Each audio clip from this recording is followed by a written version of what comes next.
Hello, my beautiful bookish people. In case you couldn't already tell by the title, this is my January reading wrap-up, featuring stats at popular request, because apparently that's a thing that people want to see, and I shall oblige. So the first part of this video is going to be the stats portion, and then in the second part of the video, I'll talk about the books I read, I'll read their synopses, and if there's anything else I can talk about with them, I will tell you those things. So let's get into it, shall we? So in the month of January in 2021, I have read a total of 12 books, 7 of which were fantasy, 2 were sci-fi, 1 was horror, and 1 was a cross between a cookbook and an encyclopedia, sort of. Yeah, I'll tell you about that when we get there. Those books were Neverwhere by Neil Gaiman, Home Before Dark by Riley Sager, Snow Glass Apples by Colleen Doran and Neil Gaiman, Books 1 through 6 of The Last Dragon Chronicles by Chris DeLacy, The Train to Impossible Places by P.G. Bell, and Waiting on a Bright Moon by J.Y. Yang. I gave 1 of those books a 2.5-star rating, 4 of those books 3 stars, 2 of those books 3.5 stars, 4 of those books 4 stars, and 1 5-star. And in case you're new here, I rate my books based on how often I'm going to reread them. So 5 is heck yes, I plan on reading this like every year or every other year or something like that. And 1 is I actively hated the book and oh my god, why did I not DNF this? And 3 would be somewhere in between, obviously. So like, I like it, it's fine, but I don't really see myself ever rereading this. But I'm also not mad I read it. And all of these books just so happen to have been e-copies. As for the intended audience, I had a nearly 60-40 split between middle grade and adult. 97.1% of my reads were written by white people and 8.3% by Asian people. And obviously I wasn't making any considerations there during the month of January. This is not indicative of my reading years, and sometimes, like, is it just me, or is it weird to look at monthly breakdowns sometimes because you have these overarching goals that you want to reach, but some months blow that goal out of the water, and then other months are just like, what? Where's the diversity? Is that just a me thing? I don't know. I'm rambling. Moving on. As for author gender identity, 83.3% were male, and 8.3% were female, and 8.3% were non-binary. And for the diversity within the books, meaning what actually was displayed in them, 58.3 didn't really have anything in particular being represented that I noticed, at least. 8.3% featured mental health, 25% featured fae diversity, and 8.3% featured multiple forms of diversity off of my diversity list. Now, into the book descriptions. The first book I read was Neverwhere by Neil Gaiman, which I gave 4 stars. And I will say this, if you're looking for urban fantasy horror, then you probably need to pick this book up. The book blurb goes like this. Under the streets of London, there's a place most people could never dream of. A city of monsters and saints, murderers and angels, knights in armor and pale girls in black velvet. This is the city of the people who have fallen between the cracks. Richard Mayhew, a young businessman, is going to find out more than enough about this other London. A single act of kindness catapults him out of his workday existence and into a world that is at once eerily familiar and utterly bizarre. And a strange destiny awaits him down here, beneath his native city, Neverwhere. And I will say that this description is pretty accurate without giving too much away, and I can't really add to it too much without getting into spoiler territory. My only complaint was that I really wanted more, so more world development, more character development, but I also can't imagine any more being added to it, and it's still retaining the air of mystery that was present throughout. Supposedly, this book is getting a sequel or is being turned into a longer series, I think, and I need it in my life, and I cannot wait to see where this next installment takes us. The next book I read was Home Before Dark by Riley Sager, which I gave 3 stars. If you're looking for an old-fashioned horror/thriller, then this book may be for you. The book blurb goes like so. What was it like living in that house? Maggie Holt is used to such questions. 25 years ago, she and her parents, Ewan and Jess, moved into Bainbury Hall, a rambling Victorian estate in the Vermont woods. They spent 3 weeks there before fleeing in the dead of night, an ordeal Ewan later recounted in a nonfiction book called The House of Horrors. His tale of ghostly happenings and encounters and malevolent spirits became a worldwide phenomenon, rivaling the Amityville. Why is the Amityville so hard to say? Rivaling the Amityville horror in popularity and skepticism. Today, Maggie is a restorer of old homes and too young to remember any of the events mentioned in her father's book. But she also doesn't believe a word of it. Ghosts, after all, don't exist. When Maggie inherits Bainbury Hall after her father's death, she returns to renovate the place to prepare it for sale. But her homecoming is anything but warm. People from the past, chronicled in House of Horrors, lurk in the shadows. And locals aren't thrilled that their small town has been made infamous thanks to Maggie's father. Even more unnerving is Bainbury Hall itself, a place filled with the relics from another era that hint at a history of dark deeds. As Maggie experiences strange occurrences straight out of her father's book, she starts to believe that what he wrote was more fact than fiction. So, yes, this is a very good premise for the book. It explains everything that you're being set up for. The one gripe that I had with it is that there was no real feeling of tension straight from the very beginning. I think I kind of read it on and off for the first 60% of the book, and then the last 40% was boom! I was glued to my seat by that point, but man, did it take me forever to get into this book. So that's kind of why it got 3 stars. Next, we have Snow, Glass Apples by Neil Gaiman and Colleen Doran, which I gave 5 stars. This is a graphic novel that is absolutely stunning. And if you're looking for beautiful art paired with an adult horror take on Snow White, then this book is totally gonna be for you. And I don't know if it's just me, but this would be a perfect October spoopy reads vibe to it for me. But yes, this is a fairy tale retelling in a horrific way set from the point of the mother-in-law. So, let's read the book description. A chilling fantasy retelling of the Snow White fairy tale by best-selling creators Neil Gaiman and Colleen Doran.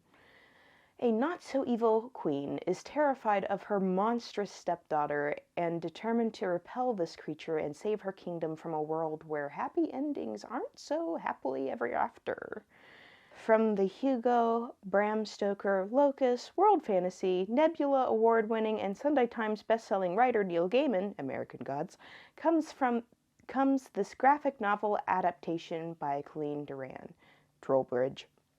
So, yes, that is a perfect setup going into this book. It is a very quick read and wonderful. Highly recommend you check it out. Next, we have The Fire Within by Chris DeLacy, and I gave it 3.5 stars. The target demographic here is more likely to be early middle grade than late, I think, but you kind of follow the story of the main character who is in his 20s. So it's in this weird space of it is written for middle grade, but you're not following a middle grade character. It features magical realism to a great degree, and it's more about squirrels than it is about dragons, which I'm not completely mad about. I like me some good squirrels. But this whole series is just weird, and I'll get into that in a bit. The blurb for this particular book is a magical adventure about the power of dragons. It really isn't that much about dragons, though. When David moves in with Elizabeth Pennycettle and her 11-year-old daughter, Lucy, he discovers a collection of clay dragons that come to life. David's own special dragon inspires him to write a story which reveals the secrets behind a mystery. In order to solve the mystery and save his dragon, David must master the magic of the fire within, not only with his hands, but also with his heart. So, yeah, I mean, kinda, that is the main premise of the book, but it doesn't go about dragons in the traditional sense that you would think of dragons in fantasy. It's an interesting take on dragons in fantasy, but if you're looking for high fantasy kick-ass dragons, this book ain't it. Next, I read The Train to Impossible Places, A Cursed Delivery by P.G. Bell, and I gave it 3 stars. This is a fun middle grade read with a target demographic of 9 to 11-year-olds, and I probably would have really enjoyed this when I was that age, but as an adult, it's just pretty okay to me. If you or your child has an interest in physics, then you may want to pick this book up. And I may continue with this series, but I'm not currently super excited to pick up the next one either. So the book description goes like this. A middle grade fantasy and nonstop adventure, The Train to Impossible Places by debut author P.G. Bell is as fun as it is full of heart and the first book of a planned trilogy. A train that travels through impossible places, a boy trapped in a snow globe, and a girl who's about to go on the adventure of a lifetime. The Impossible Postal Express is no ordinary train. It's a troll-operated delivery service that runs everywhere from ocean bottom shipwrecks to Trollville to space. But when this impossible train comes roaring through Susie's living room, her world turns upside down. After sneaking on board, Susie suddenly finds herself deputy postmaster aboard the train and faced with her first delivery to see the evil Lady Crepuscula.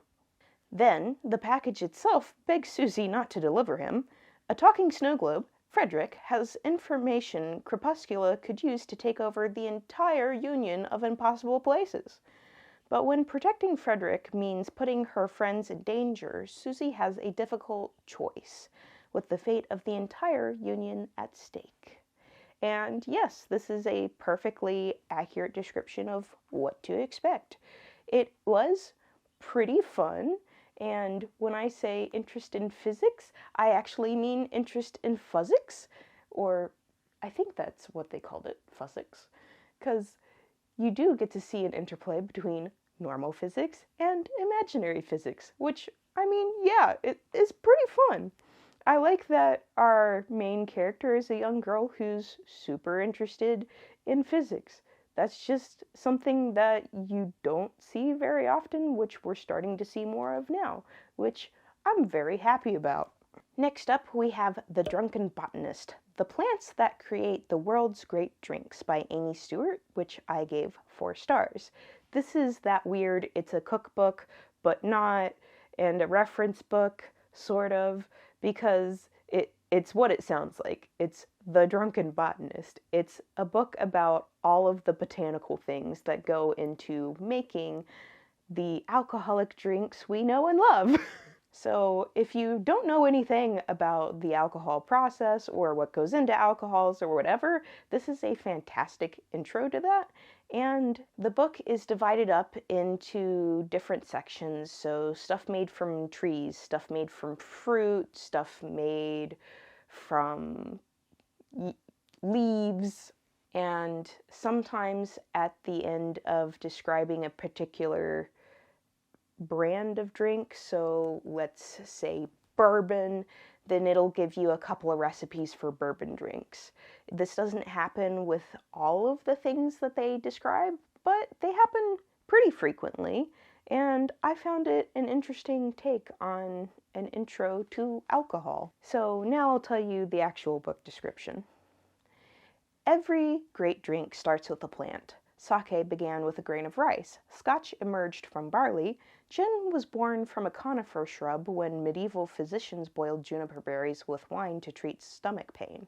The Drunken botanist uncovers the enlightening botanical history and the fascinating science and chemistry of over 150 plants, flowers, trees, and fruits, and even a few fungi.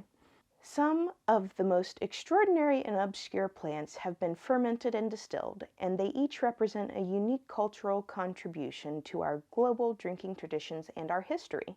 Molasses was an essential ingredient in American independence, when the British forced the colonies to buy British rather than French molasses for their New World rum making. The settlers' outrage kindled the American Revolution. Captain James Cook harvested the young green tips of spruce trees to make a vitamin C-rich beer that cured his crew of scurvy, a recipe that Jane Austen enjoyed so much that she used it as a plot point in Emma. And the South American Angostura tree, employed by explorer Alexander von Humboldt to treat fever, was at the center of a 30-year international court battle over the trademarking of cocktail bitters. So, yeah, if that sounds interesting to you, I totally recommend picking up a copy. Next, we have Waiting on a Bright Moon by J.Y. Yang, which I gave 3 stars. This is a very interesting short story about romance and political intrigue that just felt a little too short for me, which, as I'm getting into reading more diversely, aka not just big chunky sci-fi fantasy books, I'm discovering that I tend not to like shorter stories because I want that big chunker. So take my opinion on that with a grain of salt. Also, I haven't read any other books by this author and am unsure if this fits into their already existing universe. So I may end up liking it more once I read the other books. I'm not sure. I really don't know. I went in completely blind on this one. So let me give you the book description, which I will not add more to because it's a short story that's like 40 pages. And if I give you more than the book description, it's gonna be spoilery. Jin is an Ansible, using her song magic to connect the origin world of the imperial authority and its far-flung colonies, a role that is forced upon magically gifted women of a certain closeness. When a dead body comes through her portal at a time of growing rebellion, Jin is drawn deep into a station-wide conspiracy along with Ouyang Suking, one of the station's mysterious high-ranking star mages. So, if that sounds remotely interesting and you're looking for a short story, pick it up. Next, we have Icefire by Chris DeLacy, which is the second book in the Last Dragon Chronicles, which I gave 3.5 stars. Let's just say that this book features the dragons and magical world lore much, much more than the first book, but it also took a lot of turns that I definitely did not expect. Also, there are magical polar bears. 3.5 stars because I'm still not sure that I'll reread the series depending on where the twist goes. Okay. So at the time, I wrote that I was giving it 3.5 stars because I was interested to see where the series goes and I wasn't sure where that was going. As I have finished this book, well, we'll get into the later books here in a second, but no, I will not be rereading the series. But I was much, much more interested in book 2 than I was book 1. So this book description is: full of adventure and suspense, this novel about dragons reveals the truth of the fire within. When David is assigned an essay on the history of dragons, there is only one thing he knows for sure. He wants to win the prize of a research trip to the Arctic. As David begins to dig deeper into the past, he finds himself drawn down a path from which there is no going back, to the very heart of the legend of dragons and the mysterious ancient secret of Icefire. So yes, this book's description is accurate, and this book was just pretty okay. And now I'm going to talk about books 3 through 6 as a clump, because once you get the description for book 2, it kind of starts getting difficult to describe them without giving away spoilers for the other books. So, book 3, Firestar, I gave 4 stars. Book 4, The Fire Eternal, I gave 4 stars. Book 5, Darkfire, I gave 4 stars. And book 6, Fireworld, I gave 2.5 stars, which honestly, I might demote to 2. Because this is where the series leaves off on a big cliffhanger in book 5. Like, it sets up the ending that I'm expecting, but the author also wrote these series like mood writing, so he just kind of let the story take him wherever he's going, which book 6 just almost does a 180. We go from being fantasy realism in book 1 to still magical realism in book 2, thrown in with a little bit of high fantasy.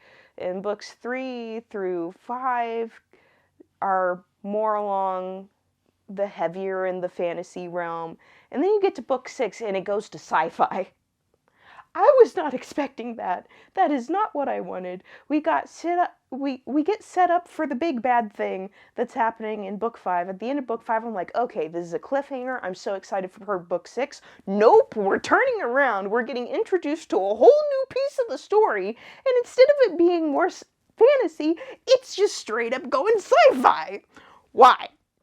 Why you do this to me? Why you leave me on a cliffhanger and then be like, oh, I forgot to write in this part of the series, which is crucial to the ending, and I gave 0 hints of it, and I already ramped up for the ending, but we're just going to take a hard left here. This is why I'm not rereading the series. If you don't mind getting set up for an ending and then taking a left turn and going somewhere else before finally getting there, then you're gonna be just fine. But I'm not. I'm really not. I'm very much not okay with that. Book 6 felt like a season recap almost. Like, you know, in Star Trek or like a bunch of other shows when the writers' strikes happen and you just get a weird cobbled together rehash episode of something else and you're mostly reusing other footage but putting a slight spin on it. That's what book 6 is. That's what it felt like for me. So, yeah. That was my January reading wrap-up. Have you read any of these books? Did you enjoy them? Are you adding any of these to your TBR? Let me know. And if you don't have enough spoons and you just want to let me know that you were here, then go ahead and leave me your favorite emoji down in the comments below. Or, you know, if you just feel like leaving me an emoji, you can do that too. I'm not going to gatekeep what emojis you like to leave places. And I'll see you in the next video. Bye!